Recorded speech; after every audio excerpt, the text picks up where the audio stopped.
Western and EU leaders arrived in Kyiv on Sunday ahead of Ukraine's Independence Day celebrations and a key meeting of the Coalition of the Willing to reaffirm their support for Kyiv while advancing work on security guarantees. Over the next 2 days, the visiting leaders are scheduled to participate in a series of events, including the national holiday commemorations and bilateral meetings with President Volodymyr Zelensky. Nordic and Baltic leaders on Sunday joined Zelensky at the ceremony for the National Flag Day. Підтримуючи і допомагаючи нам наші справжні друзі і партнери, всі, кого я неймовірно радий бачити зараз тут, дійсно наші друзі, наші брати і сестри. The celebration comes amid calls for Zelensky to organize a vote. Zelensky has warned it would be too dangerous to hold an election, saying the vote could, quote, split Ukraine. Large-scale Russian strikes have intensified, pushing civilian deaths in the war to their highest since the first months of Russia's invasion, as Moscow exploits Ukraine's shortage of air defense interceptor systems. 6 EU countries are intensifying calls for a bloc-wide windfall tax on oil companies as profits surge amid the war in the Middle East. Finance ministers from Germany, Italy, Austria, Poland and Portugal, along with Spain's economy minister, urged Ireland to put the issue on the agenda for next month's meeting of EU finance chiefs in Dublin. The ministers called for an EU-wide framework to tax windfall profits, drawing on the temporary levy introduced in 2022 after Russia's invasion of Ukraine.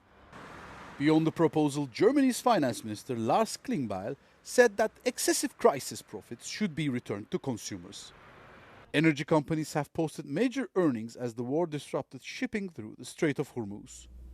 However, the EU has not yet signaled plans for a new levy. The letter remains a preliminary draft while political divisions persist within member states, including Germany. Europe continues to face severe weather with wildfires, floods and storms affecting several countries. In Serbia, an EU response involving helicopters and firefighters is helping battle a blaze that has engulfed more than 1,600 hectares in the Deliblatska Paskara Nature Reserve. A Russian Ilyushin water bomber and Serbian army helicopters are also assisting. Beyond Serbia, a large wildfire near Bosnia-Croatia border forced village evacuations and closed the main highway between Trebnice and Dubrovnik.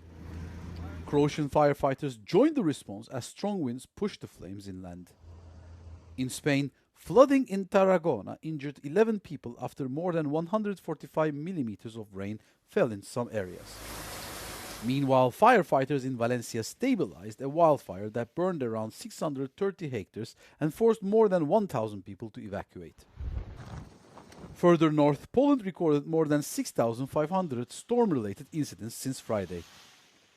12 scout camps were evacuated, while conditions have since improved across much of the country.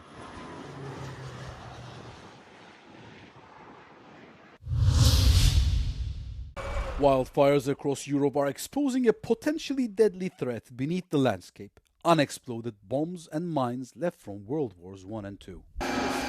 Some weapons have exploded in intense heat, with blasts reported in France, Belgium, Germany and the Netherlands.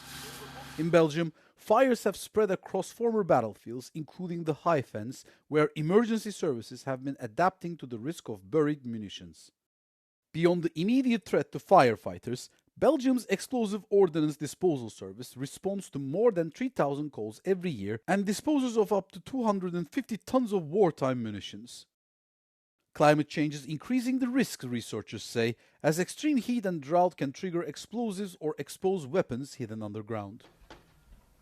Drought has also revealed weapons in rivers and lakes.